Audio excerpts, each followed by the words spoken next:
Hello everyone and welcome to our second ever Nexus site here at Carter in sunny Valley, California. I am Kyle Positive Mendoza and I am by myself for today. A little bit last second stream. Did not anticipate to be a little bit late here, but we're going to be going to game number 2 here between TK Lore and Steven Spielberg. And TK is currently up a game playing that Draven, while Steven is playing the Ting Feng Wong Best of Lux list. So let's see how that goes.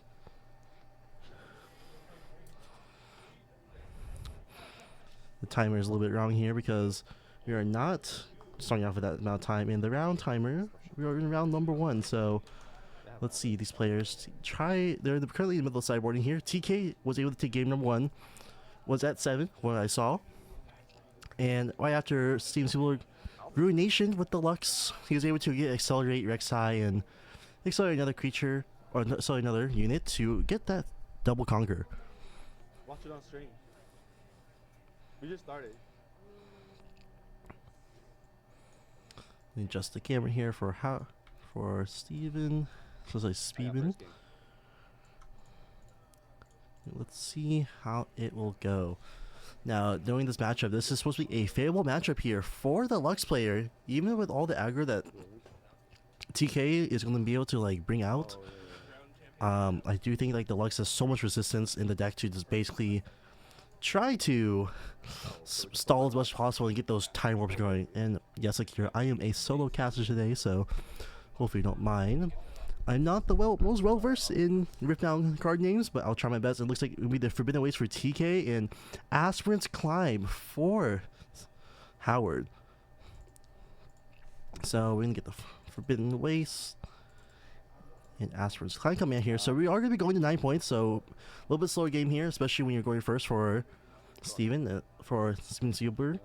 Now let's see, we're going to chain a 2 runes here. Oh, we did get our 2-drop off the draw, so pretty good here. Plundering Poro is going to make our curve a little bit easier here. We're going to be making the gold when we get that first conquer. And now, I'm pretty sure for just DK side, if he has a Rek'Sai, it's probably Rek'Sai Pass, actually going to be the stack deck instead. So, stack deck can be able to dig a little bit more for the answers.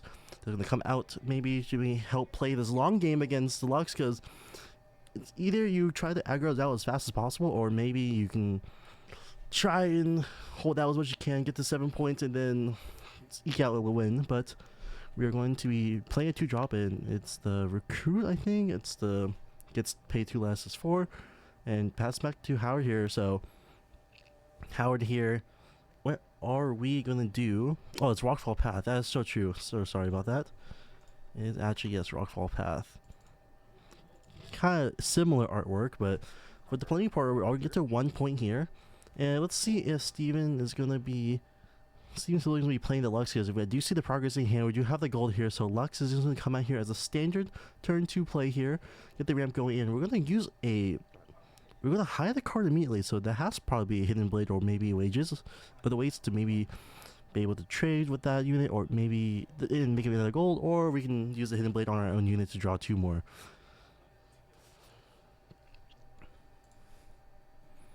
Alrighty, TK in the tank. Thinking what to do. We're going to get the Falling Star, so Falling Star here going to be able to target the Lux and the Plundering Poro. Going to take out maybe potentially both, I'm pretty sure. But let's see. What does Howard have? We're all going to be wages our own Poro to at least get the gold. But we're all going to lose that Lux, unfortunately, at the same time. And because we're all down ruin, we're not going to cast our Progress Day. So I don't know how I feel about like hiding the card there. I felt like a little bit tempo negative. But because there's the card, this is our hand, doesn't really do much. But let's see what battlefield TK's gonna go to. TK's gonna go to the Forbidden Waste, get that point. So point number 1 for the Draven, and we'll be playing just developing the board a little bit. All right, what was the draw for the turn here? Because it's already looking pretty bleak here if you're on Howard's end. Let us see though, 2, and using that, maybe probably Sprite Fountain, so Sprite Fountain to get in there, at least get a point, and maybe potentially trade. Let's see. Rogan is moving to the points instead, so Sprite Fountain is going to get in there, get that 2nd point here for Howard.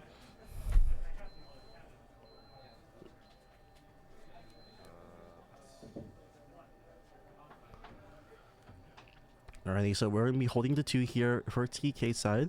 So, oh, we did load Don's Broker.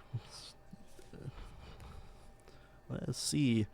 TK has 5 runes here, so we have a nice plethora of options here to do anything really. But the real concern here is since there is a spray fountain there, and on this broker, like anything defending without more than 5 might is gonna be a little bit rough. One room up. Yeah, one run up. Let's see, what is TK gonna do?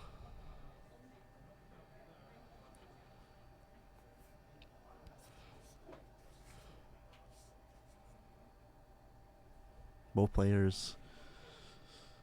This is actually just a weird game today because Howard is only using up a lot of the recycling quite a bit of runes early on. Gonna be only gonna get the 7 here, and we're gonna get the tide turning here from TK. So we're gonna swap with our unit there on the Forbidden Monument, or say Forbidden Waste, and that's not the worst in the world. But now we can challenge the sprite, where we should be able to get over that and get our third point. Oh, sorry, second point. Oh, third point. The third point should be point number 3.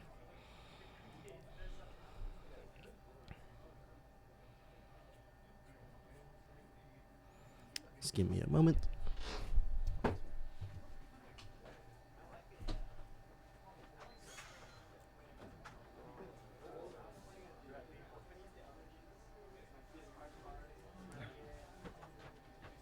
I helped you, dude.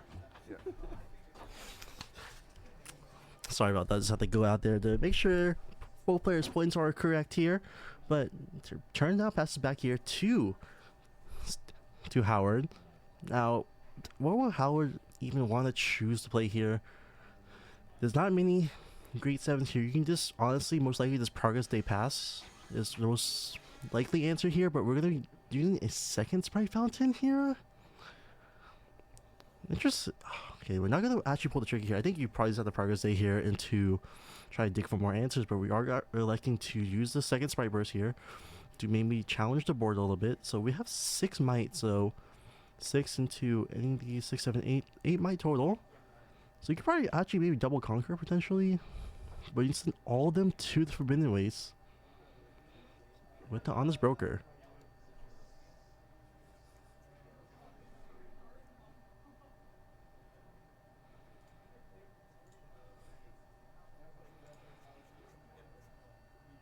See ya.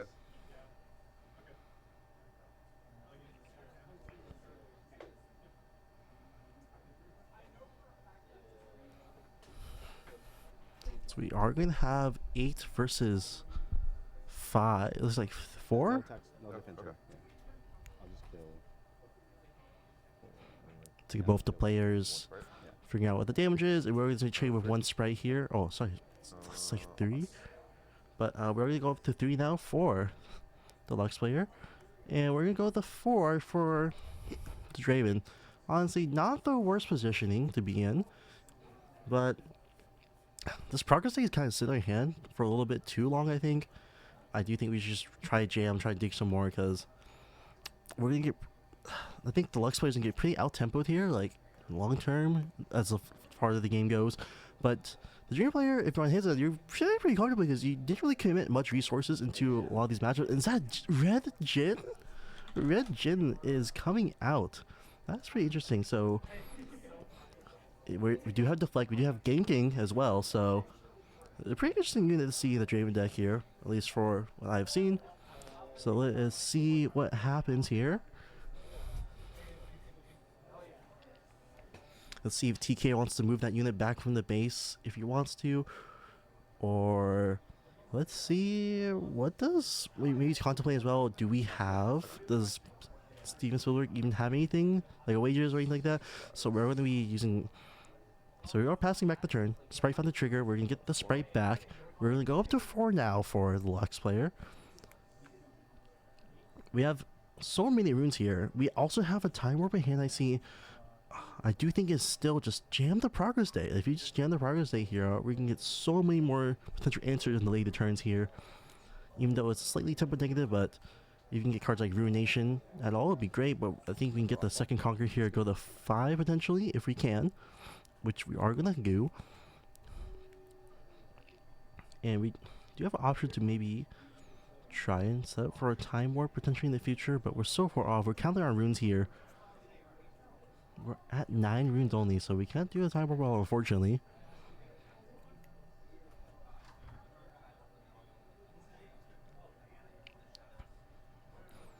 Kind of a big thing. So we're gonna move the Onsburger off the Forbidden Waste. And now what are we doing? Are we thinking about potential Sprite Burst here to maybe reinforce the waste into holding for 6 and drawing a card?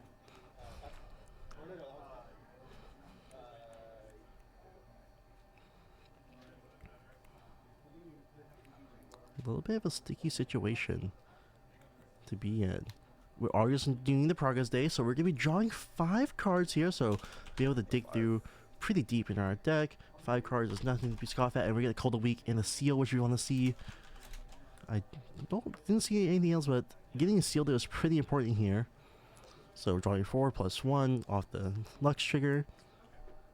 And ridiculous Ruination, which is pretty important for this matchup, because any development TK tries to do, just be able to wipe it away. It also drawing a card on top of that is pretty brutal here, and we got a Plundering Portal to develop even more. Honestly, if I was in Steven Steelsberg, like, see here, I'll just play the Plundering Portal and pass. Oh, no, sorry, on this broker and pass, because at least if anything does die in the field, you're already making the gold, so at least you're going to be a little bit fine on the rune tempo.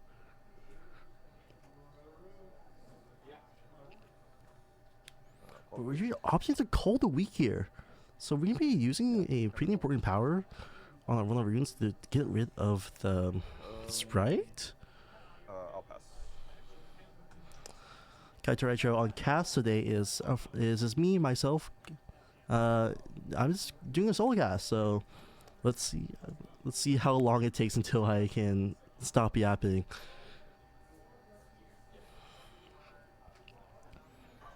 Now the turn does pass back to TK here.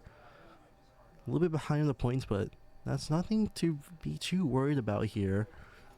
This is how much resources do you want to commit into a potential Ruination, knowing that your opponent just did draw the 5 cards. He definitely could have it. We are going to be going to 5 points here. And we're going to be showing, I guess, the floating costs, I'm pretty sure. Looks like we are going to be using 4 runes or so. Oh, 6 runes. We're going to be the Ferris Forerunner. Sorry. And wow. Ferris Forerunner, infamous for making 2 little chuds after it dies. Pretty just good value all around.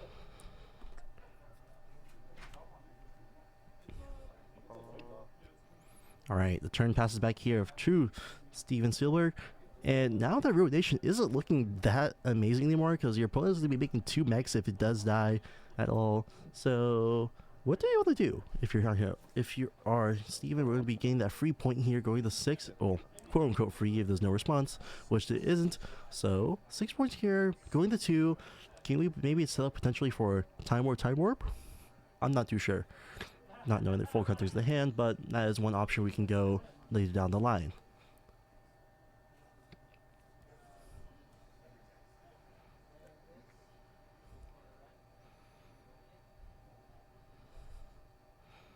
Honestly, just for the tempo at this sort of the pure tempo, you probably are just trying to force a Ruination here.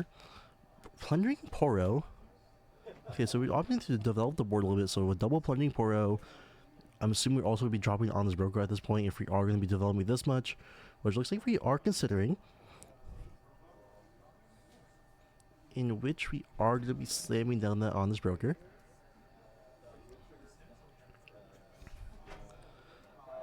And we're going to be another 2-drop? Double on this broker, double Plundering Poro turn. So a pretty interesting using resources here, especially when we do have Ruination in the hand.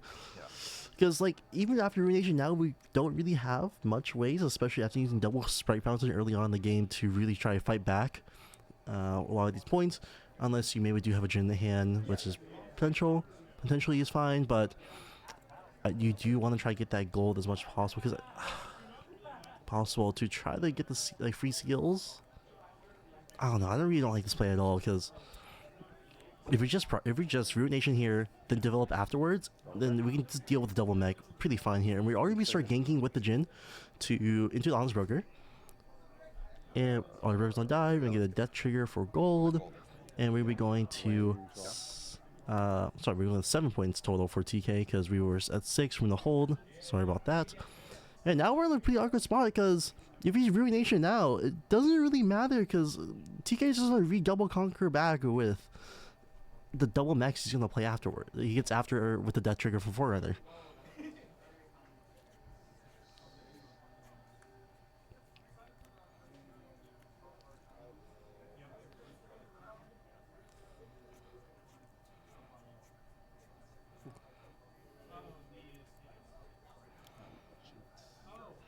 TK thinking methodically, what does he want to commit into this board? Because if you're in TK's end, you're not too worried actually much of like a Ruination or any type of board wipe or any much removal. Because if you see your control opponent like just use every single 2-drop in their deck like against you, like you're feeling pretty comfortable.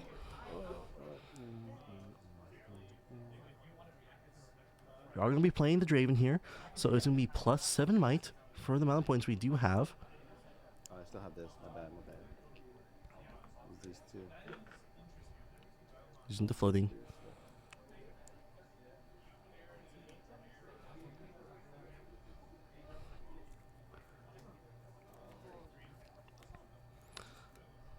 What's that? 3, 4. Oh, we just used all that to cast the Draven. Sorry about that. But we do have a little bit left over, so we're going to be playing the Rek'Sai here. And we still have 3 more, so could be Spinning Axe, I'm pretty sure, or many other things. But we're going to pass the turn back here to Steven Sealsberg. And we did draw, looks like just nothing. So interesting. So we are using the seal. We are using the gold to make the seal here. And yeah, if we're just this Ruination would be so awkward.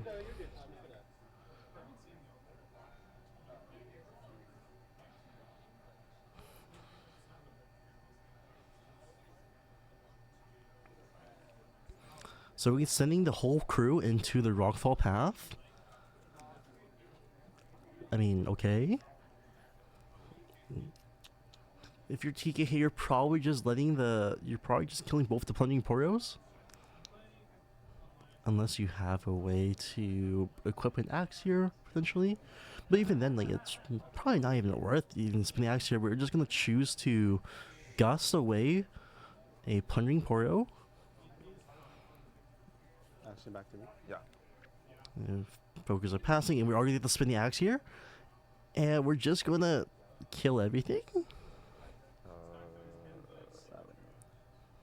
It's 7 versus 6. Yeah, 7 to 6.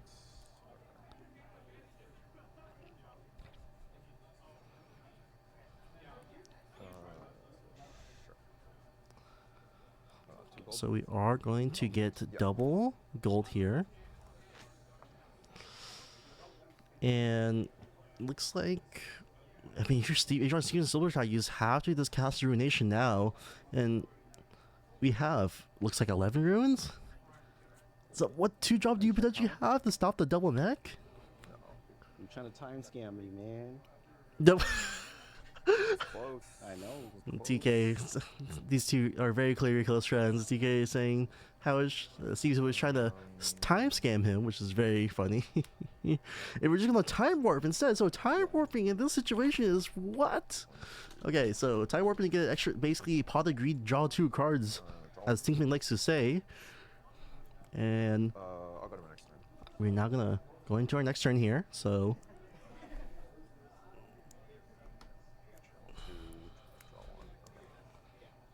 How much might so we're just figuring out how much might is gonna be at this battlefield. I feel like the lights are. It's nothing. I'm not sure. Is anything in Steven Seal's hand to really help him get out of this rut? Because, yeah, Ruination, at the end of the day, does not do anything against such a double mech.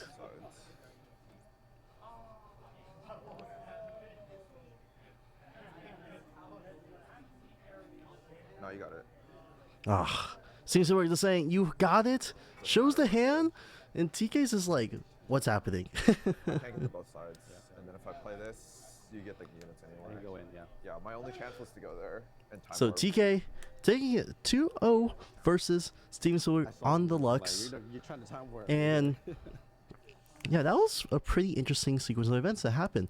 So, I mean, on the turn, like, let's start breaking down the game a little bit here. So, like, honestly, like on turn, what was that, turn 7? Like, on turn 7, you probably could have been on Steven's side, being like, hey, you know, I can cast Ruination here.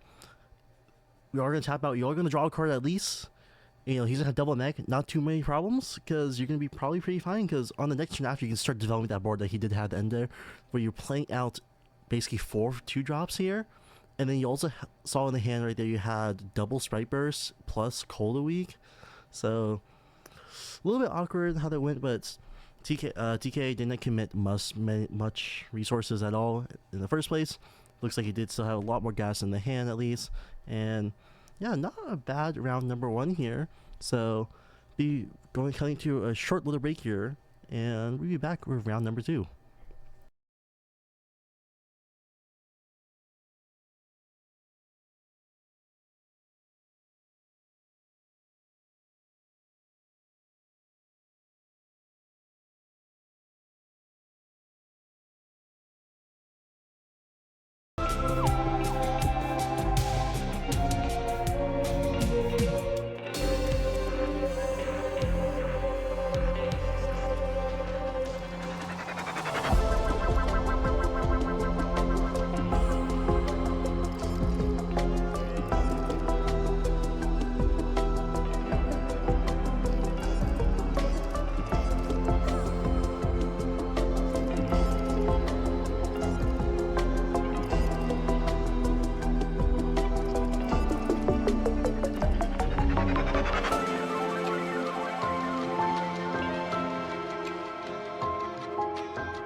All right, everyone, and we're back with round number 2 here. I was able to get someone remotely in. It's your one and only Eric Liu. Hello, hello. I'm not sure if the audio is working, but we will figure it's this working. out. Ooh, Wait, is it working? it's Oh, working. holy, Remote casting works. Oh my god.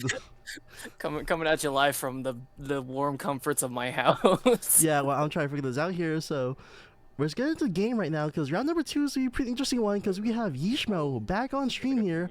Not the right champions, but versus Spooky McBooty. Man, so Yishmo, same as yesterday, is rocking Diana versus McBooty, who is on Yi, it looks like. This will be quite an interesting matchup. Unfortunately, I can't really tell what the bottom battlefield is. I think the other one is abandoned something. It's a maybe abandoned hall versus the starts with the R. I forgot what it's called. I was looking at it directly, but a little bit of a scuff day today, but that's okay. But let me fix also the battlefields here. So let me figure out what the battlefield is. I'll just say today's Reckoner's Arena. There we go. Reckoner's Arena. There we go. There we go. We're kind of having a trying to test multiple things kind of day. First ever remote cast seems to be, at least somewhat of a success, right? I'm assuming people can hear me on cast, so I'm excited about that. First ever solo cast as well, but also I just realized it is also XPE. It is not what we think it is. It is Wuju. Oh, what the? It's Wuju. It's not Bladesman? Holy. It's not the Bladesman, so actually pretty unique here. This is a new one. As most people will know, people tend to use the Wuju Bladesman, the original one from the Proving Grounds. But we're getting a bit of a curveball on stream today. Yishmo just playing the Diana and passing here. A little bit slow from both of our players in the early turns here. Yeah, Diana pass is pretty typical turn tier for the Diana deck, but also there's no Yishmo's playstyle and how he's playing on stream. He's very, very patient on even committing anything at all. So looks like also Spooky McBooty is pretty patient as well, not gonna go into Faithful because I'm pretty sure the move is a must, not a may. So it is a may, but getting there holding with one might is not be too powerful here. So we're gonna play the 4-drop Yin pass, and then now we do have Moonfall in Yishmo's hand, which is pretty huge. Oh, definitely the signature spell coming out of Diana being able to move something to one of the battlefields that you choose, and then also being able to reduce the might of everything of all enemy units there. So definitely a bit of an alpha strike from Diana's side. Unfortunately, not too many units right now for Yishmo, as we know Diana typically will rely on the very powerful Hui to try and get their engine going, being able to drop also a powerful unit, but also just something to cycle through your hand a little bit, have board presence, does everything the deck needs. Yeah, speaking Oh, of the way, it does come down here. So we're over the pass as well, with Diana still not conquering here, because honestly, I think if you're Yishbro here, you want you want to have, so you can be the first to be on the battlefield here, so you can try to break that battlefield, and you're gonna go to 1 here, so not too bad for Spooky Moon Brooding. yeah, most notably because it's not Wuju Bladesman, uh, you're a little bit less worried about letting Yi take battlefields here, just because there isn't the +2 buff from defending alone like you would normally see out of the Yi decks. Indeed, but it looks like. So what exactly does 4-drop E even do? Is this the same E as you typically see? This I'm is pretty the sure. this is the normal E that we normally see. This is the one that has Hunt 2, and then if you have 6 EXP or more, you get Deflect and Ganking. Ah, okay. I'm not too used to seeing this art of E. I see most people just use the other one because a little bit more condensed here. We're gonna be Fate Folking in. Wow, we're going to Fate Folk trying to pull the Diana in. Yeah, I think this is a very good move actually out of McBooty, being able to take care of the Diana for basically free. But oh, Ishmael has something. Oh, gonna gust the Fey Folk away. Oh yeah, Gus thinks the Fate Folk is pretty brutal because we're gonna be kind of just fine. Nothing is a move here, which is nice. And now the Z is kind of looks a little bit naked, honestly. Because having that Moonfall in hand, we do know in Yusho's hand, is pretty big just for this crackback.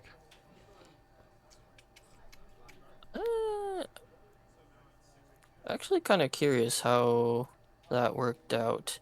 Because isn't the Fey Folk trigger still supposed to resolve and the Diana would be moved there? Even supposing that Gust is reacting to the trigger. Let me see. So, Fey Folk. Because this is when I move to a battlefield. Oh, So technically, yes. in order for Gust to have a trigger to respond to, the trigger has to already exist. That is my understanding, at least. I believe so as well. Ooh. Yeah. But looks like so much information has been exchanged that trying to rewind here on Nexus night might be a little bit too hard. Yeah, it's okay. Especially with the sabotage coming out here, but it looks like Blitzchung is going to come out here. Yeah, so Sabotage, we see acceptable losses, we see the Moonfall, we see Sprite Fountain, Ravenbloom Student, so it looks like Moonfall will be the card that was tucked, and then like you said, Blitzcrank coming out. This is actually kind of interesting. I don't think I've seen anybody play Blitzcrank. Yeah, Blitzchung, I mean, it might be just something special with XPE, but not really seeing that card too often in these Z decks at all. Yeah, so Blitzcrank coming out just to eat up the Hui immediately. Yishmael looks like he drew another Moonfall here. No, I think Unfortunately, it was Luna Bloom, I'm pretty sure. Unfortunately. He drew Luna Bloom for turn, he already had the double Moonfall in hand already. Really? Because it's not part of the revealed cards from Sabotage. Oh, really? Yeah, because his reveal cards are still on the table. He has left his reveal cards on the table, luckily for us, so we don't forget. I see.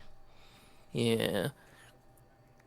Diana coming in. Ooh, Eclipse on the Yi. There is no response from the Yi player here. McBooty probably just has to take it, unfortunately. Yeah, take it in the McBooty indeed. We go to get our first point though for Diana, and we're gonna be playing looks like a Vex to that battlefield. That is so powerful. Vex probably one of the best cards to come out of Unleashed. Being able to effectively say, accelerate units, you don't exist, don't worry, is insane. Being able to stop your opponent's fresh units from moving, but also stunning them the turn that they come down. Effectively turns stuff like Rengar, Darius, Kaisa, anything with accelerate completely off. Voracious Gromp coming out here for McBooty. Interesting card.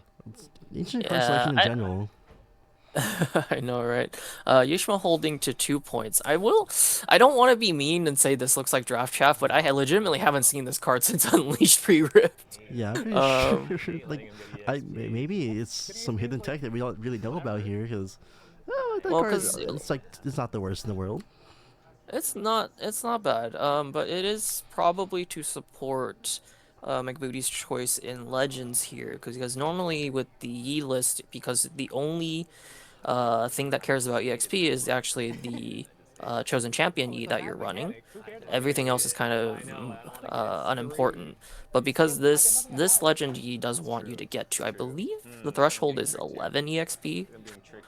You want to pack your deck with more ways to gain EXP than normal. Because I believe 6 EXP is an anthem for your team, and then 11 everything enters ready. I hope this has haste. Oh yeah. It looks like me paying 5, and we're gonna be playing away. So Yeah, the chat saying can we game losses Diana player. I think both players are a little confused on what's happening. Technically, oh, that is also correct. I don't think he's able to spend Diana mana on the move trigger because technically Showdown has not happened yet. Diana does specifically care about Showdown, but we are a little bit lenient tonight. We don't have a table judge. Kyle is in the booth by himself. I am at home, so I can't even go out and fix things. yeah, I think both of us are pretty tough to go fix things out here. It's also just a Nexus night here, so it's like both players are just definitely is more just casual RL, really, unfortunately. Yep, but let us see. So the Gromp coming in, going to 2 points and going up to 5 EXP. Oh, another Fey Folk as well. Oh. Oh.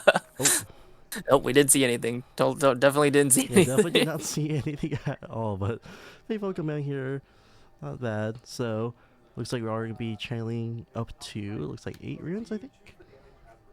Yeah, well, we'll definitely tell him after the match, pull him aside and just explain some of the things.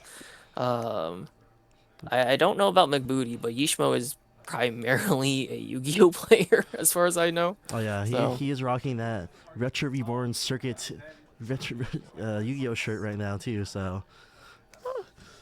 yeah. Yu-Gi-Oh players and cheating. Akira, you would know, right? Yeah, Akira very, would very definitely know intimately. for sure. But looks like Yishmo, looks like we'll be moving to which battlefield? We're moving to the Banning Hall with the Vex and the Diana. And get I believe there's a Diana trigger, I think, or no, it's only in showdowns. Sorry about that. It's. I think we're gonna try to find a way to get this way onto that Voracious Ground battlefield, hoping there's no like at least punch first on McBooty's end. And, wow, I can't even tell what those cards are. I haven't seen those cards since like actual pre-riff. All right. But White coming in with the trigger.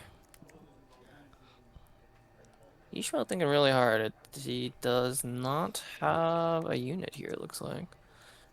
Oh yeah, I mean like, looks like the Stupefy, Starcross, and Oh wait, he does have a unit. It's oh on the yes, table. the Raven Bloom student. Okay, so Hui coming in with +3. Is that Grim Resolve? What? 8 to 8? I believe that. It is Grim Resolve. Oh my god, so it is 8 versus 8. And now we're the Stupefy. Minus So that down. Oh, he put the wrong one, but It's it is okay. technically supposed to be plus on the Vex. Yeah, it would be like +2 This instead. is +1. So this is the Oh, another the Grim's Abandoned Resolve. Hall. I don't think. Do you play that? Because it's Showdown, right?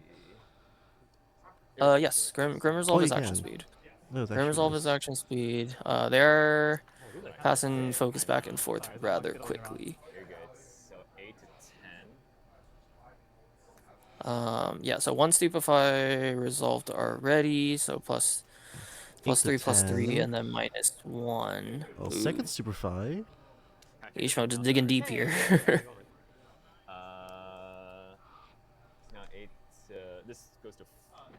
This would be, it's in +4 now, so it's actually 8 to 9. Yes. He only needs one more card here. Unfortunately, it does not look like he has it. Yeah, I don't think he has anything. Oh, Maybe. Oh, oh Starcross? wait.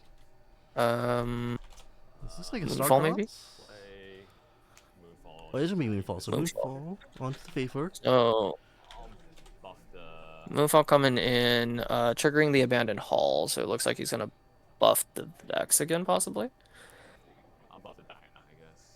Oh, he's actually gonna buff Diana. So Faithful trigger, but it looks like they're not going to do anything. So Moonfall giving each of those units -2, so Faithful is 0, and then the Gromp would be a 7. So Wade does clear here. Go with 4 as well. Then we can play the Raven Platoon in the base and just pass after that. So, pretty interactive turn here for Yishmo. And looks like Drew Zonya's returning here for McBooty. A little bit late, but that's probably fine. We play another Voracious Gromp into the Zonyas. So, this is just interesting gameplay, honestly. Definitely. Yeah, this is the issue with playing the XP, right? Being stuck at the threshold and just being a little bit too slow to get on the board is probably the reason why people prefer Wuju Bladesman over Wuju Master. Unfortunately, it is very powerful if you can get it going, but I do think the investment is a lot. Sometimes it's not that smooth for you to get there. Alrighty, so Yishmo moving back away, getting the trigger to draw a card. We get Discarding a spell. And then drawing another one off of the Hui trigger. It looks like our Vex and Diana are also moving back to base.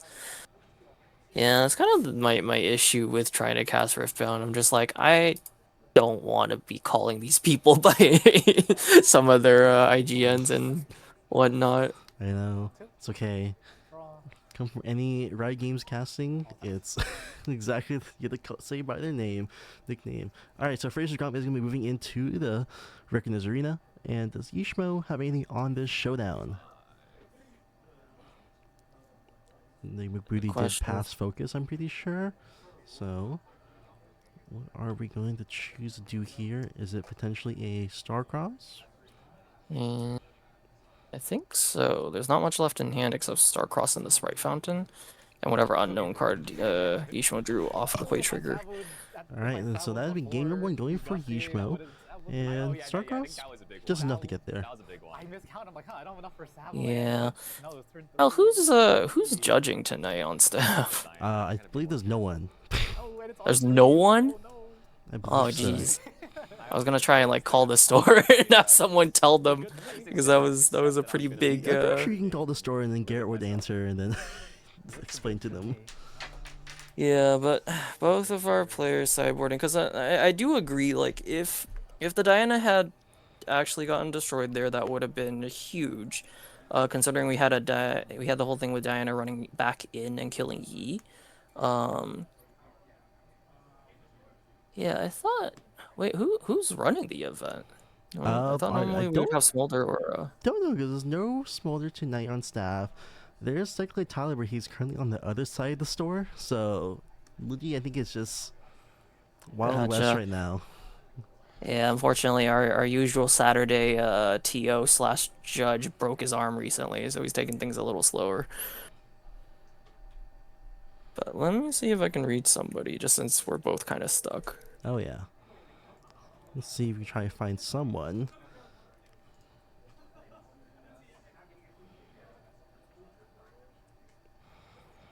Oh, yes, for context for the people watching at home, one of our staff members does go by the name Smolder here, because his name is one of the most basic names out there is Paul Nguyen. There's like 5 of those in the store, so going by his nickname for at least everyone calls him by his nickname, unfortunately. Well, no, this is my 3rd Nexus night. Oh, okay. So this is my 7th match. Yeah. Ooh, Yishmo saying this is his 3rd Nexus night. There's a lot of new ones. Not too bad. It's like too many triggers. Too many triggers.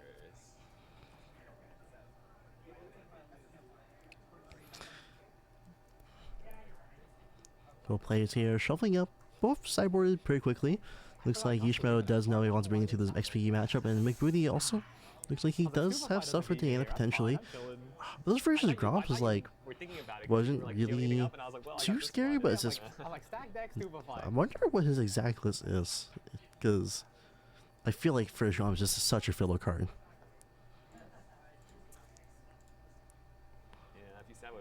Okay, I'm back. I did manage to reach someone at the store, so Lundrop will be going to tell Yishan, because I'm pretty sure like they straight up don't know. I don't know how much Riftbound McBooty has played, but I know Yishmo has not played that much. So this is like the kind of rules interactions that sometimes you think in other games would work out, but because of the way that Diana specifically is worded, it does not work that way. Oh yeah, I'm pretty sure because I think McBooty seems like he is pretty new to Riftbound, and yeah, Yishmo, as I said, this is only his third Nexus night. Definitely. Yes, Smolder is the one with the broken arm. Sorry, I'm catching up to chat a little bit here. Looks like we're gonna be Rockfall Path to be Yishmo's and Targon's Peak for McBooty. Yep, both players drawing and going here. Oh, good Lund drop coming from behind. There we go, Lund drop, giving the ruling. Thank you, Lund drop. It's really funny that I'm just calling the store because we can't reach anybody from where we're at. Do it. Oh, it's not a showdown. Yeah, so I'm pretty sure they're just straight up unaware. I don't think either player meant for that to happen. I can't use this mana in response to the Faithful because it's a move trigger. Is not a show. Like there's no showdown. So the pull would have. Looks like both players are finally getting understanding what's happening. I can gust, but it would still be there. Yeah. Yeah. Ultimately, it is Nexus night. We try to not be, you know, too strict with it, but we do want players to learn and to play the game properly. Lundrop actually asked me earlier if he needed to give Yishan a warning, and I was like, no, I think we're okay. I think we are okay. I'm pretty sure we don't need to give don't. out warnings on Nexus night here, so. Never mind, that was right to not stab. I know. Nice cheating, ban him. Cheating has to be proven. I can't prove intent when I'm 40 miles away. Well, I could say I can 30 miles definitely prove Akira's intent on his matches, but we're going to be Skittle Crab here for McBooty, so ideal turn one play here for the Yi. And then Yishan going to do the standard, probably Diana, and go. Yeah, this is great actually because Scuttlecrab doesn't care about dying. You actually want to run in with Scuttlecrab as soon as possible in most cases. Even if Wuju Master doesn't actually give the buff right now, if Yishan decides to run in and actually kill the Scuttlecrab, you gain EXP and you also gain information on what your opponent's hand is. So that is a huge turn one play here. Oh, interesting. The Yi actually going into Targon's Peak instead of being played at base. Well, you know, it is XPE, so it actually doesn't get any plus. It is actually just a 0 right now on that battlefield, even when defending. Yeah, there's for sure. Like, there's no downside to stacking the battlefield compared to normally. I am a little bit worried just because, yes, McBooty has 2 runes available, but Diana is able to just kind of run in, trigger, and then decide what to do afterwards. So this might be a huge blowout here for McBooty. Potentially, I mean, we'll see what Yishan is going to do. So Yishmo's going to do here, and we are going to move that Diana in, start showdown. We are going to use Diana's ability. Bottom bad. Come on, gamble. Oh, Sprite Fountain. Not what you want to see here. Unfortunately, not a spell, but I'm hoping Yishmo actually has something in hand. He was just digging a little deeper just for more options, because otherwise this is Omega greedy. Oh yeah. Hopefully. Oh, but look. Looks like he got something. Retreat? Oh, no, smoke screen. Oh, okay, so minus 6. No response. Smoke screen isn't coming in. -4. So smoke screen the Yi here. It's 4. It's 4. -4. Please, it's 4. It's 4. In response to that, Punch first coming out here. I will gust the Master Yi. And we're going to be gusting the Master Yi anyway, so luckily the -4 doesn't... Not going to be out too much. Yep, that goes. You get to take a look. And we're all gonna get Skull Crab Trigger, be looking at the hand, get XP for that as Cosmic. well. And if Kha'Zix, Titan, Moonfall, and another Gust. I think it's just Hacks. Forgot. Pretty good hand. Yishmo really just said, I don't care if you have info, I'm just gonna take care of your board right here, nice and clean. Unfortunately for that punch first here, going down to 2 runes after all that trading is pretty brutal here. Swap these two. Let's see here, we're gonna be Yeah. swapping the Titan and the Diana, and we're gonna get the Targon's trigger to untap 2 more runes. So holding up a Gus, which is pretty brutal. This is what I think it is.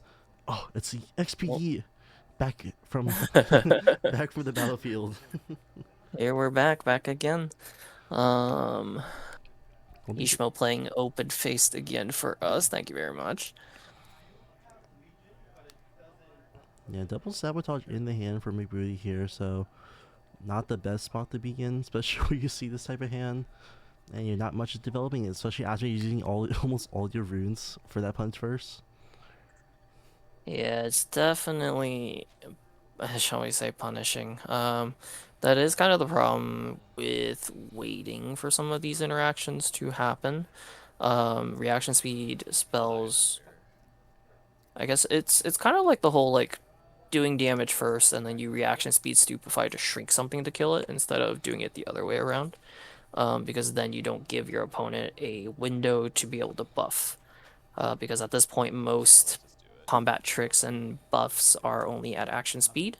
So you're really able to control what your opponent is able to do. Yi running in, but right into the open face moonfall there. Can't rain guard, but such. Oh no, I can't. Oh, get this is rain guard. the, my God, he it's moved a genius. the. Oh no, he moved it, moonfalled moved it. He moved it. He with moonfalled Moonfall. it in. Yeah, he moonfall. Goodbye, Yi.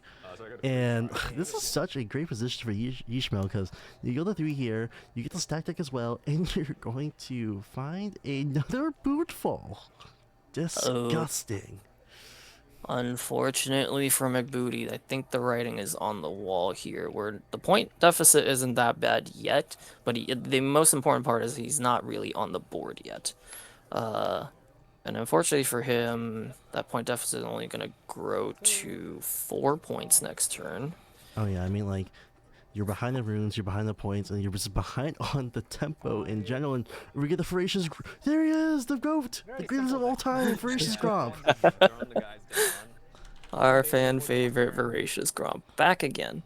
Voracious Ishmael Gromp. holding to 4 points, I believe. He has forgotten it. Oh, there we go. Holding to 4 points. I do think it's kind of it here. Go to 5 points. Gromp doesn't have a ton to do.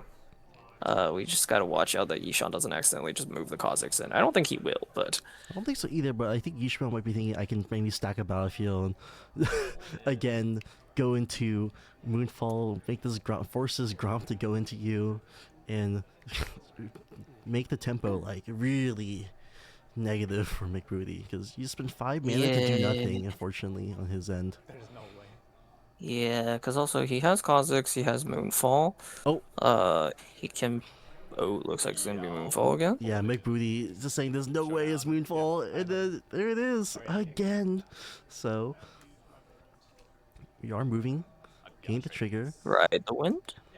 making Oh, well, trading the Diana. yeah, sort of trading with Diana, but it's okay because we still have Tide Turner, we have Gust and Cosmic in the hand here. It's just face up for McBooty because he did see the hand earlier from Oh, before. wait, no, I held here already. Sorry. I can go here. 5 if I points here. want. Oh, Oh, they're trying to decide where he wants to go. I can ambush Re- Kha'Zix if that's Yeah, I really like he does have a point already from Rockfall Path, so yeah, and Targets makes more sense here as well. It lets him leave more runes up and be able to hold up Kha'Zix. nice. So we're gonna He be doesn't going even to, have to commit here. so we're gonna go to the Targon's Peak trigger, and we're gonna use 4 plus some power to just play the Kha'Zix. Where are you going? Yeah, Kha'Zix coming out. I'm assuming Kha'Zix is going in base here. I'll just put place. Ready to and pass to you. So Target speak trigger at the end of turn and passing here. Still, let's see, Spray Fountain, Ride the Wind, acceptable losses, and Gust in hand. Oh yeah, Kazac's very powerful. Oh, let's Sabotage again. Looks like the Ride the Wind going away here. Yeah, Sabo, we're gonna... Ooh, that's a lot of runes here being used This for is this McBooty. Rune And... Runner? What is that? Oh, this is small. Oh, it's Arachnid Horror, isn't it? Oh my Holy god. Small, Arachnoid horror. Arachnoid. Noid horror. small dead blue. I've barely seen this card. Wow. Does also have Hunt too. Can be played to an occupied battlefield if an enemy unit is alone there, so pretty similar to Rengar. And then friendly units can be played to an occupied battlefield if an enemy unit is alone there as well. So pretty cool, actually. As long as your opponent only has one unit at each battlefield, it basically just says all of my units are Rengar now. We're all gonna be gussing our Titan back to the hand. Don't even worry about it. So it's good. Yep. We're gonna conquer, get to 2 points. Gonna get how much XP? 3 and go to the 3? Man. Go up to 3, yep. So 2 XP going to 3. It is basically just budget Rengar. Cheap Rengar, that is for sure, considering Rengar is about 20-25 bucks. Arachnoid Horror is $2. It's actually just $2 right now? That's crazy. Yep. I mean, it's not very common, right? Because most of the time, you would just play Rengar. Rengar is 1 energy cheaper. Same for the same stat line and a similar effect.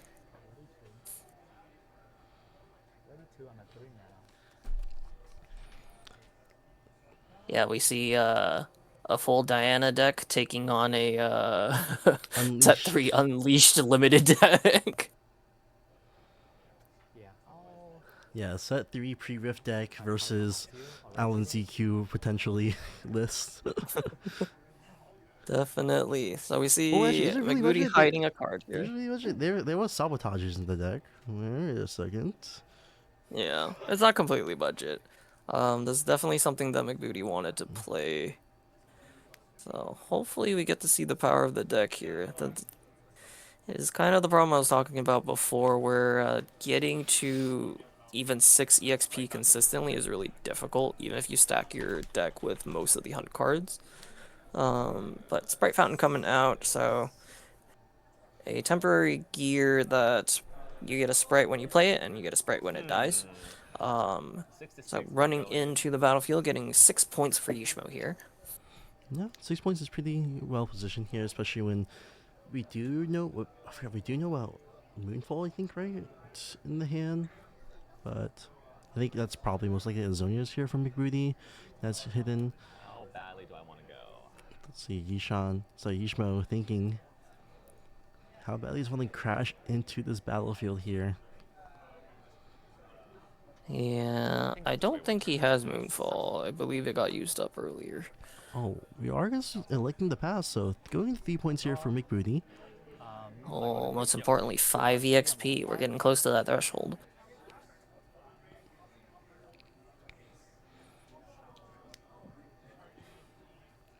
Are we going to be able to turn the corner here?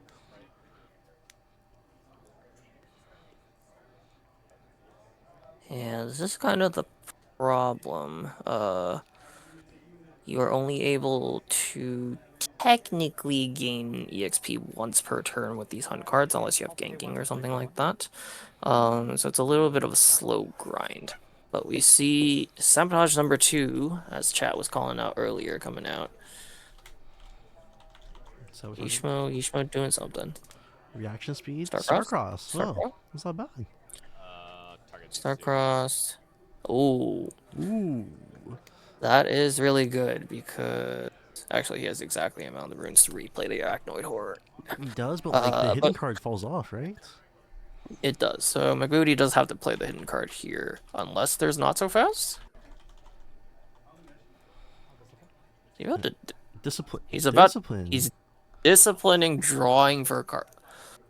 This is desperation right Discipline here. into Oh, dude, you draw Defy off that? No He way. drew it.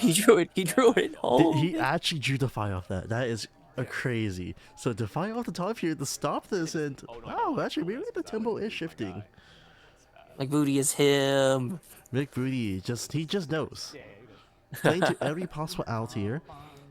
And wow, so it looks like we're actually slowly getting back into this game. That is actually crazy. He does have to stem the bleeding a little bit more. He's not really on the board. Sure, he's controlling this one. Ooh, Emperor's Divide. Oh, so Emperor's. Ooh. Emperor's Divide to Oh. move back into Iraq, going into the other battlefield. So we can go to 4 now. Get 2x. Most notably, 7 EXP. We have Wow. hit one of the thresholds.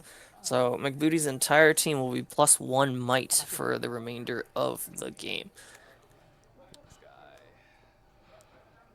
Wow. So So notably, this does mean that Kazakhs can't crash anymore. had this spirit. We had the Sprite Fountain trigger, drawing for turn now, and Yishmo. What do you have potentially? Do we top deck away to really run away with this game, or are we just going to be a little bit anemic because we do see a looks like a tide turn and a Raven Boot student, so that's not actually going to help too much for what's happening on the board right now. Let's see. Double check with this. Yeah, definitely running a little bit low on resources here. McBooty might have turned the corner, actually. We thought he was done and out of the game, but it looks like Ishmo has his back against the ropes now. I mean, that Defy was literally the game-changing moment here for McBooty. Yeah, McBooty had his protagonist moment and was like, yo, we in this. Here, now Yishmo definitely in the tank now because going in with Kazakhs, you only get +2 if it if the enemy is If alone. an enemy is alone. So technically he could choose to try and run Kazakhs and the Sprite in here for 9 against the 7.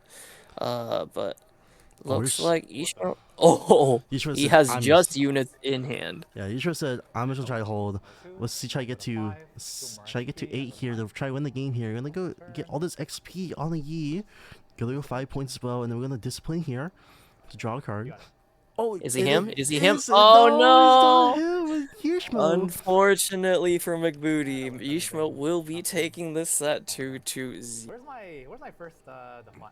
Congratulations, Yishmo, for getting that 2-0, but let's just say Mick Booty had his anime moment. Let's talk about it. Definitely. Yeah, I mean, we all know, and like I think Chad agrees with us, that the EXP is definitely slower.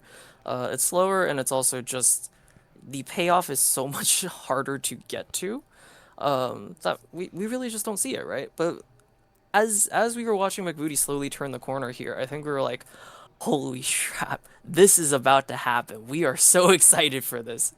Unfortunately, he did not get there, but you know, it's one of those crowning moments, right? Like watching your favorite player score a goal in soccer. You're like, oh yes, this is it. Yeah, let's go. You know. Like a absolute cinema moment we did have here for McBooty, but unfortunately, as you were saying before, XPE is not going to be good enough to really get over the edge of basically the best deck in the format, where if you are just playing the other a lot of these moments where like Sculler Crab can just hold alone, you can be more conservative with your 4-drop E, and the Sculler Crab can basically enforce trade with a lot of things, and then you don't really have much card draw, but also there's moments where like he got blown out so many times with his punch first, unfortunately. Yeah, I hope McBooty will learn from this experience, and hopefully he'll learn how to play around some of those effects a little bit better. I'm excited to see where that deck goes from here for sure. Oh yeah, especially with Vendetta coming out pretty soon here. As a reminder too, we do here at Carter in Sunnyvale, California, do still have spots here for a Saturday pre-riff here on the 25th. So you're trying to get into one, we still got spots. Yeah, sign up soon. Usually it fills up pretty quickly. I don't even know if I can go this time, unfortunately. Alright, so that'll be it for round number 2 here. We back for round number 3 after a small little break.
Alright, everyone, we're back here for our final round of Nexus Night here.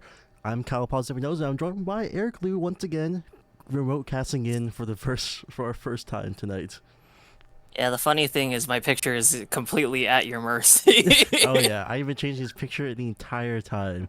So we have him in the in the washroom here, just making sure you can maybe afford a webcam in the future. The odd jobs I have to do around card art to afford a webcam. Oh, Donate to my GoFundMe, please.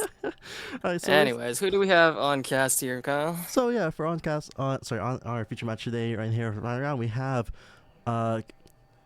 Kindred God versus OMG It's Jerome. Quite legit the names.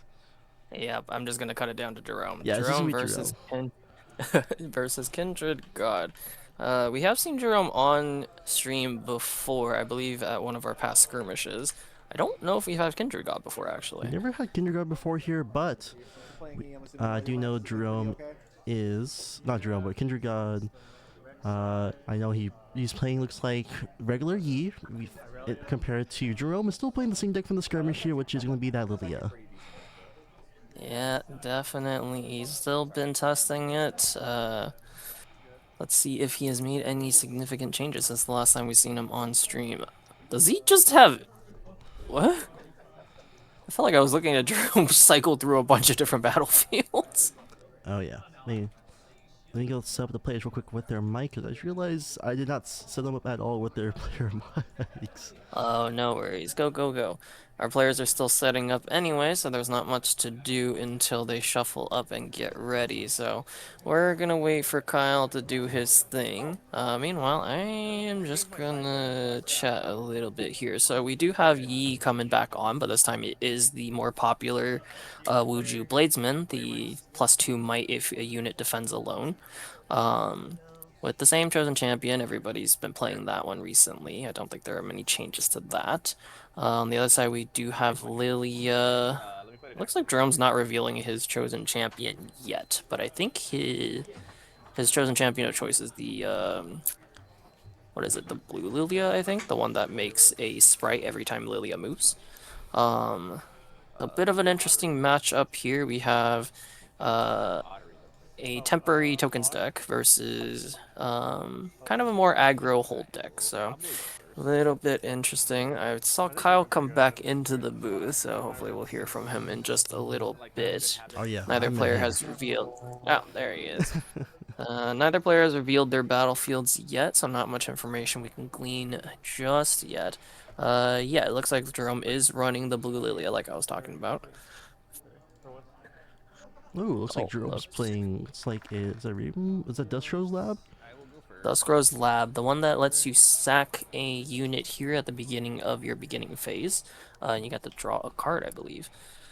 Yeah, we have Cedar Power here for Kindred God, so pretty standard battlefield here into the blind here. We can start whenever. Ooh. Yeah, it looks like Jerome will be on the play here. He'll be starting just a Raven Bloom student and passing.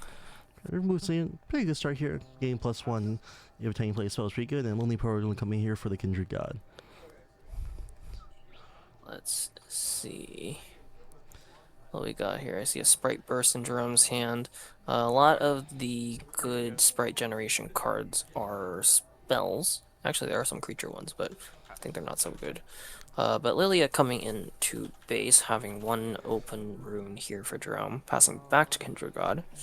Yeah, Lilia, pretty good unit here. It does have Accelerate, but we're using the play in the base, and when she moves from location, she just makes a 3 sprite unit. Yeah, most notably, a lot of times, it's detrimental to the player to try and spend and recycle some of their runes early on. It does put them at a speed disadvantage and tempo disadvantage as well. So, although he is able to... Oh, interesting. Oh, so Charm into On Guard Charm here. coming in. Yeah, so Lonely Poro would be a 2 because it's defending, because Charm is coming in. It would be a 4. Lilia getting charmed in. Jerome instead will be on guarding it, putting it to 5, but then we have a discipline coming up, so it's 6 to 5. Lonely Poro does win here. Yeah, this one here coming in pretty big here for Kindred. Well, technically there's a remove trigger here, So yes, is that +1? so it's +1. And let's see is any more plays here for Kindred, because do another 2-drop potentially to develop, or we're just going to pass open, and it's going to be another charm. Oh, opening with double charm. So Jerome, although going first, will be a little bit behind on tempo here, especially since the sprite doesn't even survive here. So Jerome has effectively been set back to 0, but we do see that sprite burst in hand. He's thinking real hard about drawing a card. But sprite burst.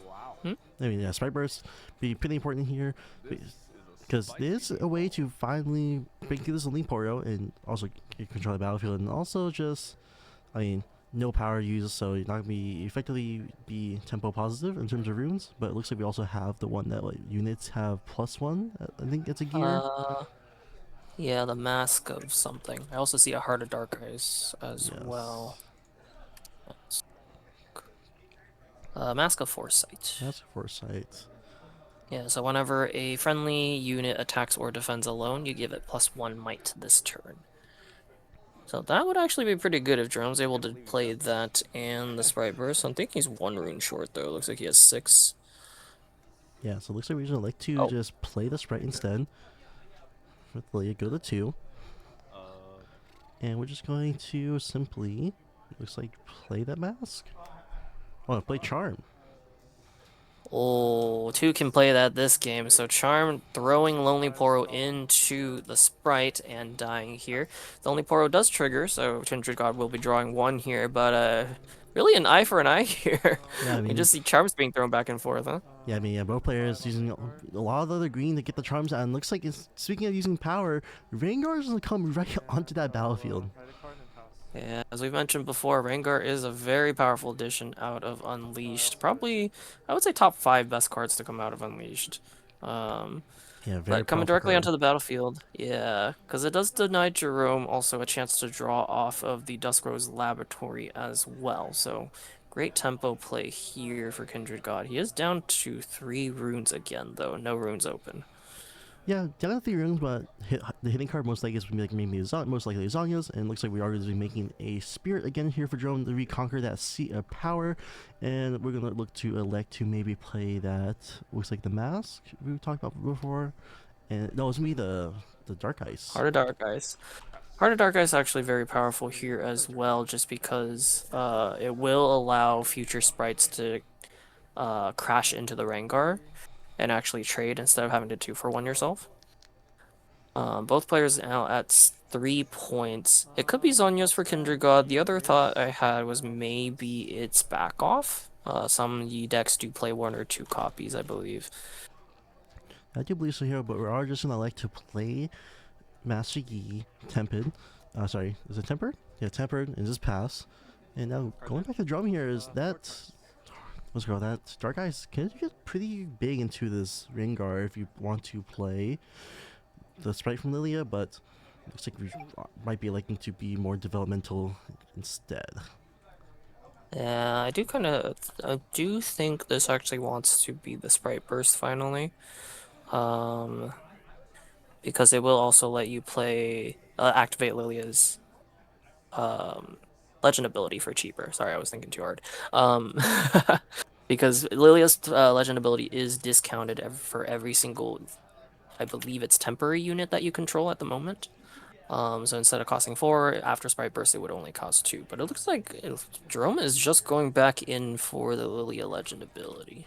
I mean, if you play the Master Foresight here, it will technically attack alone, which we're not going to do that instead. So we're going to get our free point out of the battlefield and then, and just develop with that. What is that unit exactly? I can't really tell. I have no idea. I actually don't know either. Let's see if I can look it up while we are chatting about this.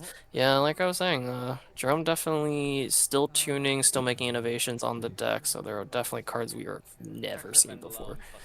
It's not this one. So Master Yi Temper are going to be going to that battlefield, and we are going to be unguarding the sprite, and we're going to elect to defy. So we're going to be taking that battlefield, or we're going to go to 5 now for the Kindred God. You can Wielder. see Jerome making a bit of a face like, oh, of course he had it. he had it. It looks like the card thinking to the chat is identified as wielder of water. When I'm attacking or defending alone, I have +2. Pretty good, Thank you, actually. chat. Oh, so it's just the Mask of Foresight effect, but on itself. Oh yeah, I mean like next turn then, since we do know there's a Massive Foresight in Jerome's hand, most likely next turn he's gonna be making the sprite and then continuing the Massive Foresight, along with the dark crystal to try to crash into either Yi or Rengar. Yeah, definitely a little bit hard to break the Rengar. I would be very Oh. suspicious of the bottom face down card. The Challenge. The challenge though, you can see the look on Jerome's face is shaking his head on that one. It's like that his masterful plan to really try to break these holds just gonna get absolutely crushed. Yeah, I think from Jerome's side, he's trying hard not to overcommit to anything. That's why he keeps activating the Lilia Legend every turn without playing the Sprite Burst we know he's had for a couple turns now. But he does have a lot of runes here. I believe he's up to 10 runes. Looking at him, checking his remaining rune balance. So he is able to play quite a few things this turn. We know there's a Mask in hand. We know there's a Sprite Burst in hand. Actually, is that 2 Sprite Bursts? I think it might be double mask, but let's see here. We're going to be making the sprite here with Lilia. And it looks like we're going to be making, or we are going to be using, double mask. Oh. Attack or defend alone. With something attack or defend alone, I That's guess plus 1. Oh yeah. It's a trigger.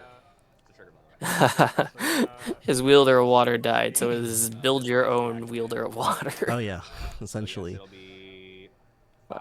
Heart of Dark Eyes coming onto the sprite. Sprite would be a 6 right now, and it would be a 8 versus Yi's 6. Yes. So Discipliner Punch on guard first. would just trade, but Punch First does take care of it here. Oh my god, Jerome's shaking his head once again. Kendrick God Liddy just has everything. Yeah, he really does. We saw, Double Charm, Defy, Challenge, Punch First. Kendrick God's running a little bit low on resources, but it does not matter here, I believe. Going up to 7 points, just 1 point away from winning. So if Kendrick God's able to hold either battlefield here, it does just lock it up. Oh, triple scuttle here. Needing those free draws in this pass. So, up to Jerome. What can you do to prevent this hold on both ends? So this is part of where I was saying Jerome saving the Sprite Burst for this turn is very smart because it does let him play a bunch of sprites for pretty minimal investment actually. So he's going to be making the 2 off the Sprite Burst and then activating the Lilia for I believe just 2 energy. So total of 7, make 3 sprites. Okay, so Time for Jerome to do some math now. Yeah, because unfortunately for him, if it's Zonia's, he's not too worried about, at least immediately. But if that happens to be back off or something like that, if he puts all of his investment into 1 sprite with Heart of Dark Eyes, it's going to be a little bit hard to come back from that. Oh, so we're gonna discipline one of them. But disciplining. Make it 5. Would be 7 with mask, plus 2 more with the crystal, maybe, but that's a little bit too much. that was pretty bad. I don't think you would stack the crystal. You need the crystal in case something goes wrong here with the Rengar. Because unfortunately for him, even with the double mass, it's still not enough to break Yi here. Let's see what Jerome's gonna decide to do here, because it looks like we were debating to send one of the sprites into the Yi, which we are liking to be sending the sprite with the crystal, so it's 3, 6, 8. It's 8 right now. It is an 8. Is that 8 versus 8? Yeah, so right now this is 8 to 8. Passing focus back to Kindred God. Kindred God does have an on-card. Wow. Oh, jeez. We were not kidding when we said he has everything. Oh yeah. And I played it bad. Everything I don't think Jerome was able to come back here. Yeah, so it looks like Jerome is gonna script this one up, and game number 1 is gonna go to Kindred God. And wow, let's talk about that game real quick here, because this seemed like Kindred God was the god in this game. Definitely. This is the kind of tempo and gameplay you want to see out of Yi. Dropping your units early, being able to keep your opponent off balance, take the battlefields, and then just run them over from there. We did see Jerome using his legend ability every turn, trying to stay in the game by keeping the point deficit close to 0 as much as he can. But unfortunately, it was just too many resources he wasn't really deploying onto the board that well. The sprites, as we know, very good on attack, not so good on defense. And especially since Kindred God did slam the Rengar and keep him off of the Duskrow's lap, he wasn't even getting to draw cards off of these sprites either. Yeah, a little bit unfortunate here for Jerome here. We had unchecked power in the main. That's pretty spicy. Well, I could probably keep that in here for this matchup. It's pretty good. Well, Kindred God, I'm not too sure exactly what you're going to bring in for the Wuju and in the Hold Yi, it seems like. I'm assuming you're bringing, what's it called? What's the one that, is it Unyielding Spirit where it prevents damage to battlefields, right? I believe so. Yes? I'm assuming you're... Unyielding. It is going to be unused, yeah. So prevent all spell and ability damage this turn here. So especially since you know your opponent is playing blue, you're most likely is going to be playing unchecked power against you. So you'll probably be seeing some of these come in, at least maybe 2. Definitely. Aside from that, probably some sabotages as well. As we saw with that last game, a lot of Jerome's actual ways to buff up his team or to actually get in onto battlefields involve using the gears as well as sprite bursts and stuff like that to try and gum up the board a little bit. So being able to rip his hand off of those, pretty powerful as well. And here, looks like both players are shuffling up here. Kindred God making sure he did sight in the right amount that he wanted. And going first, going first if you're on Jerome is pretty important, especially when you're playing a deck like Aaliyah where you're just trying to tempo as much as possible. Definitely. Yeah, let's see what both players do. Jerome will most likely be on the play again here. Unfortunately for him, he couldn't take it down despite the advantage last game, but let's see if he can convert for us here. Let's see here. Looks like both players just finished shuffling. And if you're on Jerome, then you must feel like, dang, you feel like you make every decision correctly. It's just he had every single possible out, which can be pretty mentally taxing. Definitely. Jerome in particular, if you've ever played against him, does get a little bit in his own head a little. Especially if his opponent is popping off like that, so hopefully he is not too affected. Alright, let's see the battlefield here in Jerome. Oh, I saw a little sneak peek of that. What is that? I saw a little bit of red in there, a little bit spicy. Hall of Legends, maybe? Maybe Arena's Greatest? It could be Arena's Greatest as well. Something to try and get the speed up a little bit. Oh, it is Arena's Greatest and the Divine one, right? Emperor's Days, Emperor's I believe. Days, yes. So it's Arena's Greatest and Emperor's Days. So, Emperor's Days. Okay, Emperor's Days is the funny one because this is the one that has a special ruling, if I remember correctly. Correct. So for those of you who are unaware at home, Emperor's Days has technically 2 costs. And so if you don't pay for both costs, you don't get the effect of making the Sand Soldier, which is fine, right? But the flip side is actually these 2 costs are regarded separately, and so you are allowed to pay one cost but not the other. So specifically, Emperor's Day says bounce a unit that you have here and pay a certain amount of energy, then you get a Sand Soldier. You're allowed to bounce a unit that you have here without paying the energy, so for things that have on-play abilities, it's a really effective way to just recycle them and do it again. So it's like a zone doesn't pass just for Kindred God here. So not the stuff you want to see here, especially when you are going second.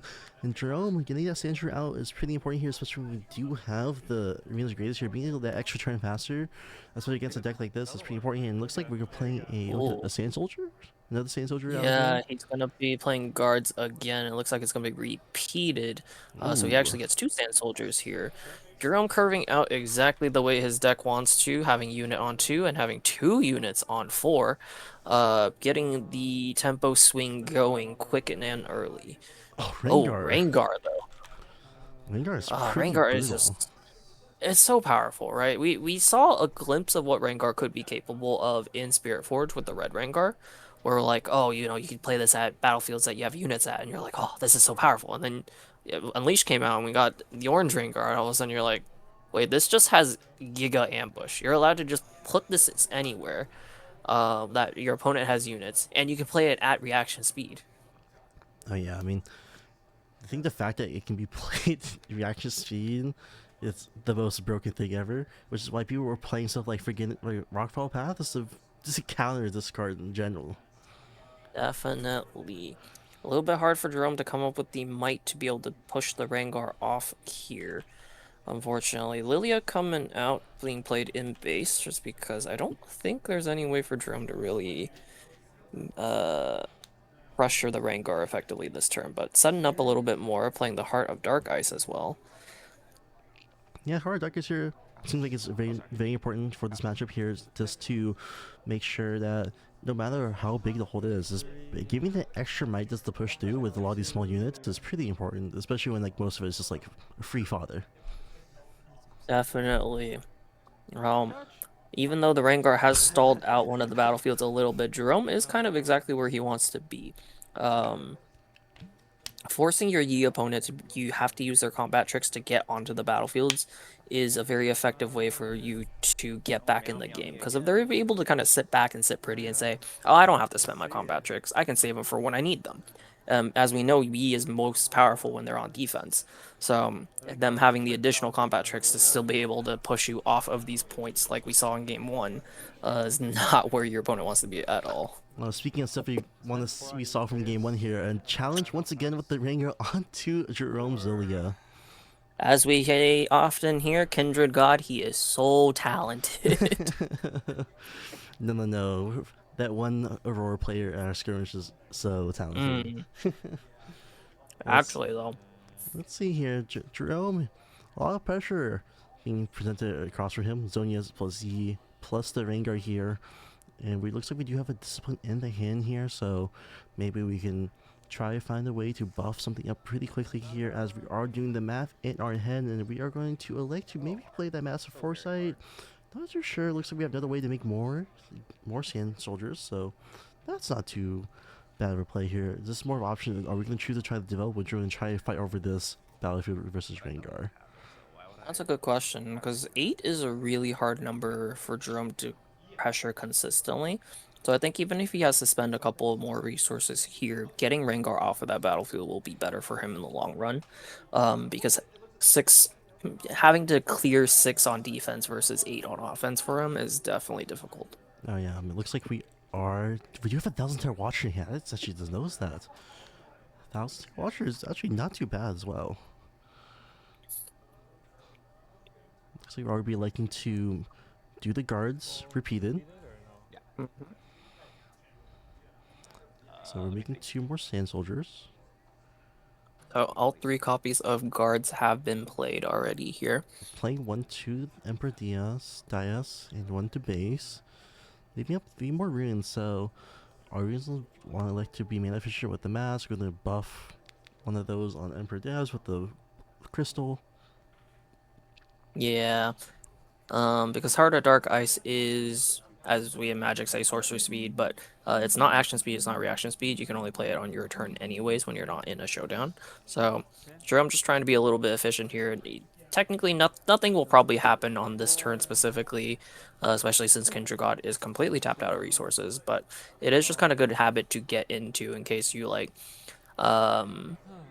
you know, you have a trigger your opponent wants to react to, or you get into a showdown somewhere else and they're like, okay, I'm going to charm your guy in. You're like, oh, well, this guy's big now instead of being a 2. Oh yeah. So it looks like Kindred Dawn is going to go up to 4. And looks like we're asking how much might is an Emperor Diaz, which means we most likely just might be able to break this battlefield right now. So we're going to start off with the Skull Crab, get the free draw in. I'll try going into here. Alright, showdown starting. Discipline for 2. I'm assuming this isn't punch first. Yeah, it's discipline. Yeah, discipline. Because I don't... discipline... Oh, defy Disciplining again. the discipline. Oh, he just always has it. So talented, so talented. Oh my, the defy is always there, and Jerome shaking his head once again, unfortunately here. We're going to go with the 5 now for Kindred God. Now we have the solo hold here for Yi and Rengar. It looks like the exact same board state we had from game number 1 as well. Yeah, this is not where Jerome wants to be at all. He was keeping up with the tempo and the point swings, but It's going to be a little bit hard for him to break these battlefields now.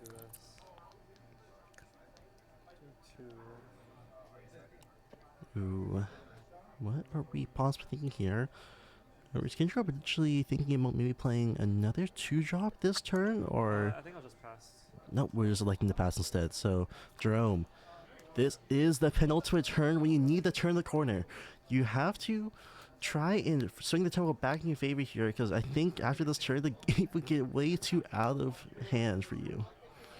Yeah, definitely, because even though Kindred God can't win next turn, it does mean that if he holds to 7, holding either battlefield will just win him the game. So having to push both the battlefields the turn after it will be a little bit too difficult for Jerome, so he does have to at least clear one of them right now. Oh yeah, so we do have 9 runes here. We do have the Thousand Hair Watcher in the hand here. We do have Dark Ice as well. Let's try but we do have to try to get through Zonias, which is the most painful thing to try to fight through right now. Definitely, but it looks like it's gonna be a Stripe Burst. Making 3. Oh, yeah, so he's doing the shortcut of Sprite Burst and Lilia immediately, since the Kindred God has no play against the Sprite Burst. 3 sprites coming in. It's risky here because, like, if you're Jerome, you can technically just only send 2, so to trade with the Yi. But the problem is, like, you don't know what they potentially have. Actually, no. You can use the crystal here to be favored, but I don't think you want to use it on the first one because you're just trying to get the Zonias out, which we are looking to do so. Yeah, So this was what I was gonna say. So if Jerome using it on the first one is actually good, because then he gets information on whether or not Kindred God has combat tricks in hand. And if it doesn't, then he just uses up the Zonias here. Because if he has combat tricks, then Jerome can actually just send his forces over at the Rengar instead, and clear that battlefield as well. Kindred God most likely saving whatever he has, because I think he knows getting pushed off this battlefield is really bad for him here. But Jerome having to commit a lot of resources here. It's going to be 3 units coming in, total 8 might. They would crash, and he is weak to any pump spell here. Oh yeah, and we do have a discipline in Jerome's hands, so we can maybe at least try to conquer with one of the units here, but it'll just get reconquered anyway with Yi. So 8 versus 8. He passes priority, and we're just gonna go. This is the hard part. For the Oh, trade. we lost the battlefield. Oh, there we go. There it is. But yeah, so there's the mask. So actually, not too bad here because we're just gonna pass and stay developed. So no matter which battlefield the Z goes to, we can potentially try to break it. Yeah, so this is good because we have gotten rid of Rengar completely. If Kindred God wants to try and take control of both battlefields, it will likely be Scuttlecrab on one, Yi on the other, which Scuttlecrab is much easier to break than Rengar is. Tracker defend alone only. Now there's Kindred just reading Master as a foresight. Yeah, Mask of Foresight. The one we were talking about before, if a unit you control attacks or defends alone, it gets +1 might until the end of that combat. Unfortunately, Charm's coming out here, so Jerome having no units now. Kindred God is going to go to 7 points here. 7 points here is pretty brutal. We are going to bounce back and put Dias. Oh, there's the rake. Disarming Rake, blowing up Heart of Dark Ice. Zombie rake here. Not really sure Jerome has anything that he can do here. And we get the pit rookie. Erica coming in. You said you paid the 1 for this? Yeah. So. There we go. Stand soldier here because we paid the 1. And our passing. Yeah. So this is a pretty rough board state if you're looking on Jerome's end, because even if you're able to stop this double conquer here, this having 2 units of base here, potentially just try to fight through anything is pretty rough. And looks like we're all going to be doing that 1,000 Hair Watcher here that we saw in the hand for quite a while now. Is make or break moment. We are going to Yeah, so Watcher accelerated 3. Oh. Jerome pounding the table. Unfortunately, not much to do. Whoa. Every it looks like Every time. Jerome just says every time GG, and Kindergarten is going to take it and can go undefeated tonight in our Saturday Nexus night. I think Scuttle was the least impactful part you played the entire game. I'm pretty sure it was all your punch versus and Ahead of you, man. Yeah, That was insane. That's what you're saying. So let's talk about it. So let's see. Friday night, Nexus night yesterday, we had Yi win it all again, and then we had another Yi player today win it all. So maybe this deck is pretty good. Definitely, we have seen a lot of players playing Yi here in the Unleashed meta. It does make me wonder if that's going to change coming up in Vendetta coming up in a couple weeks. Yeah, I do know that Vendetta is. I do know like decks like Aurelia looks like it's gonna be positioned pretty like much worsely than before. At least I've heard the talks around the community. But I do know a lot of you are excited for Kennen because everyone's talking about. Only talk I hear about now is Miracle Kennen. Miracle's back, guys. So we might need to fix some time rules unless there's any bans that come in the foreseeable future. But also speaking about Vendetta here, don't forget that on July 24th, 25th, we do have pre-riffs still available at least for the 25th. We have a Saturday and an evening, afternoon pre-riff. So if you come join our Discord and go to our Riftbound section, you can find the square link there to sign up. Yeah, so hey, if you want to come through, get a couple of games at Riftbound in, experience the new set, hurry up and sign up before spots run out. Oh yeah, and don't, as a reminder as well, if you are looking to play a skirmish tomorrow, we do have a skirmish here. We are technically at cap at 32, but you can always walk in and see you can try to get in if people just don't show up. Yeah, unfortunately, Riftbound players are kind of notorious for sleeping in sometimes, so It's too the early. early start does get them a little bit. So try your luck, come through waitlist, and Oh. maybe you'll get in. They're all League of Legends players. They can't wake up that early, unfortunately. Yeah, jamming League until 3 in the morning, right? Yeah, I wonder who does that. Yeah, Yeah, I wonder. definitely not you. Definitely not you, me. right? All right, Yeah, so so you're getting up at 8 tomorrow, right? I don't know about that one. We'll see.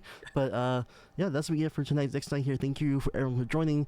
Sorry about the script in the beginning, and shout out to Eric for joining in and having me test the remote cast on the spot. Yeah, I was at dinner. I was like, "Oh, Kyle's solo casting. So wanna dial me in, bro?" Glad to see that it works here. And all right, guys, thank you so much for all coming out. I'll see you all next time. Thank you so the much. lights are out.